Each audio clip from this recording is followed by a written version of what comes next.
In this lecture, we'll be discussing how leadership and commitment from top management is essential for an effective ISMS as defined by ISO 27001. The requirements are laid out in subclause 5.1 as part of clause 5.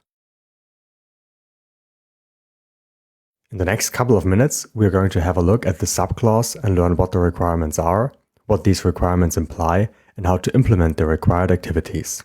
In other words, we are going to answer the questions on what needs to be done, why does it have to be done, and how can it be done. The required activity of 5.1 is that top management is supposed to demonstrate leadership and commitment with respect to the ISMS.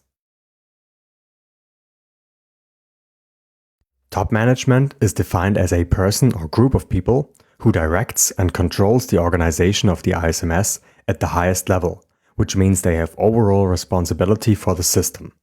Top management can delegate responsibilities for implementing ISMS requirements and controls, but still retains ultimate responsibility for the system. Typical examples for top management is a board of executives, a CEO, or a general manager. But please watch out, every organization is unique. Roles and responsibilities might be different, so make sure to get proper information before reaching out to potential members of top management. When it comes to ISO 27001, there are several responsibilities that have to be carried out by top management and can't be delegated. From my experience, this is something that has to be clearly communicated in the very beginning of an implementation project and should be part of the business case. If an organization and its management is seeking to get certified, they have to play a role in this, whether they like it or not. Top management should provide leadership and show commitment through the following. First of all, top management has to make sure that an information security policy in combination with information security objectives is established and published.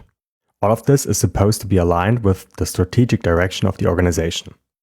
The information security policy is a direct requirement of subclause 5.2, which we're going to cover as part of step 3 of the implementation project. Another requirement specifically for top management is to integrate the ISMS requirements and controls into the organization's processes. As with every requirement, the implementation should be tailored to the specific context of the organization. Most organizations have designated process owners, and therefore top management could delegate the responsibility to implement applicable requirements to them.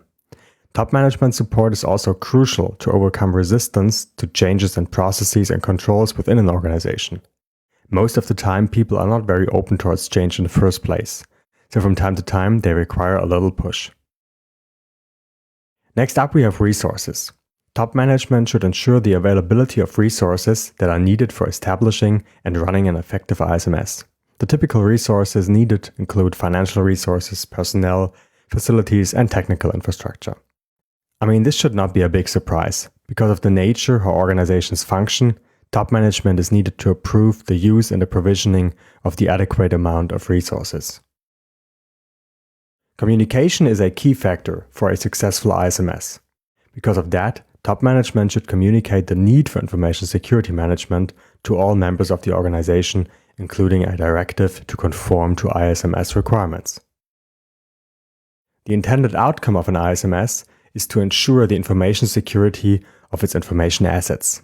In other words, by implementing an ISMS, an organization wants to ensure the confidentiality, integrity, and availability of its information assets. Top management is responsible to make sure that the ISMS achieves its intended outcome. They can do so by supporting the implementation of all the necessary processes and controls, and by requesting and reviewing reports on the status and effectiveness of the ISMS. Typical reports derive from internal and external audits, KPIs, and the results of risk assessments. We'll get to know all of them in the remainder of this course. Another task of top management is to direct and support the persons in the organization that are directly involved with information security and the ISMS. This is very important to keep them motivated and enable them to direct and support activities that are related to information security within their respective areas.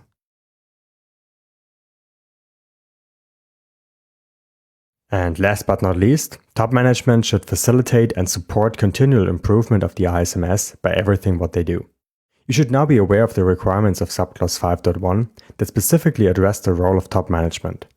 When it comes to implementing these requirements, it highly depends on the nature of the organization. The requirements we just talked about are very generic, and there is no blueprint on how to facilitate continual improvement, for example, or how to assign adequate resources to the transformation of a process. But I guess this is what makes a job in a leading management position so tough. No day is like the other, and in the end, it's you that has to make a decision.